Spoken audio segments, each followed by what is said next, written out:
Sex disease क्या क्या होते हैं? एड्स सबको होता है।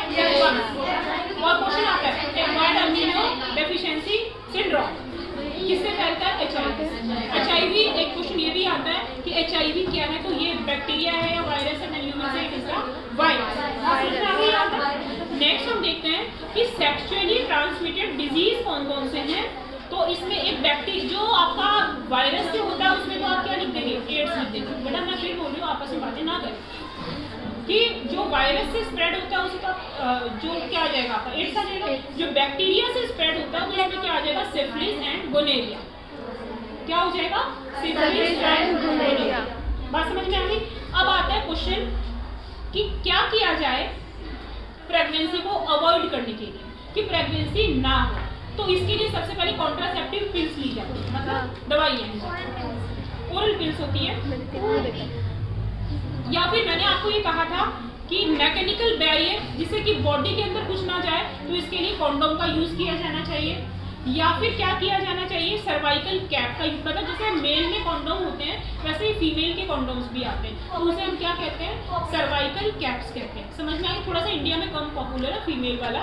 इसके अलावा IUCD का मतलब क्या होता है? कॉपर टी नाम सुना है? इसमें क्या करते हैं, ये जो फेलोपियन ट्यूब होती है ना, इसमें क्या करते हैं? टी की जैसी एक, जैसे आप समझ लो कील टाइप, वो इस पे लगा देते तो बंद हो गई, तो कॉपर ट्यूब कहते हैं उसको। कॉपर वायर होता है टी।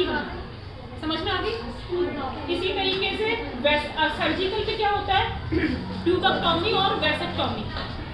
मतलब या तो मेल के ट्यूब्स को काट देते हैं, जो वासा डिफरेंस थी ना आपने उसमें देखा था कि जो स्पर्म को कहाँ पहुंचा रही थी?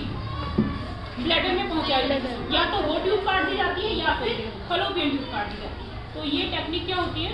ट्यूबेक्टोमी या वैसेक्टोमी। मैम एक और डाउट है, एक चीज और, ये नसबंदी क्या होता है? नसबंदी यही होती है, यही तो मैं बोल रही हूँ हिंदी में इसको। जो आप बोल रहे हो ना नसबंदी क्या होती है?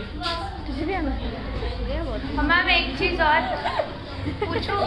एक मिनट, पहले मैं नसबंदी बताऊँ। वैसेक्टोमी होती है नसबंदी। उसमें क्या होता है? जो मेल होता है ना, वैसे देखा जाए तो नसबंदी सबसे बढ़िया है। इसमें फीमेल को कुछ करना ही नहीं है। मेल जा करके क्या करे, अपनी जो वासा डिफरेंस वाली ट्यूब है उसको कटवा ले। उसको कटवाने से स्पर्म कहाँ नहीं जाएगा? फीमेल में नहीं, वो उसके उस वाले एरिया में नहीं जाएगा, ब्लैडर में नहीं जाएगा। स्पर्म फॉर्म ही नहीं होगा। स्पर्म फॉर्म होगा लेकिन उसी की बॉडी में रह जाएगा वो। तो वो सबसे बढ़िया है। समझ में आ गई? तो ये जो आपने पूछा है वैसेक्टोमी होता है और ट्यूबेक्टोमी में फीमेल की ट्यूब्स काट देते हैं। बात एक ही है, वैसे ये सबसे ज़्यादा सेफेस्ट मेथड माने जाते हैं। समझ में आ गई? अरे बात समझ में आई कि अब एक मिनट रुको, मैं आपके सारे डाउट्स भी क्लियर कर दूँगी।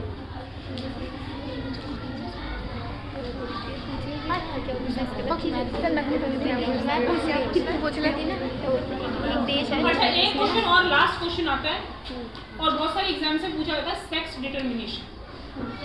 सेक्स डिटर्मिनेशन का मतलब निर्धारण, डिफाइन करना कि जो बेबी बनेगा दैट इज अ बॉय और द गर्ल। और ये अभी भी कहने को हम एजुकेटेड हो गए हैं लेकिन फिर भी प्रचलित है। समझ में आ रही है? प्रचलित का मतलब पॉपुलर है कि लोग आज भी किसकी चाहत रखते हैं? लड़की की चाहत। समझ में आ रही है? तो ये मेंटेलिटी, सबसे पहली बात तो ये है कि हम बैरियर लगाने की बजाय सबसे पहले लोगों का माइंड ही क्लियर करें। इस चीज़ से माइंड ही क्लियर करें कि गर्ल एंड बॉय बहुत सारी। समझ में आ गई? तो सेक्स डिटर्मिनेशन की एक जागरूकता बहुत जरूरी है। या फिर लड़कियां कुछ ऐसा करके दिखा दें कि सेकंड वाला उसे इंस्पिरेशन ले कि they are better than the boys. समझ में आ रही है? तो इसलिए हमें हमारी सोसाइटी को एजुकेटेड करने की बहुत ज़्यादा जरूरत है। Chapter is over. समझ में आ गई? मैम एक डाउट है, मैम थोड़ा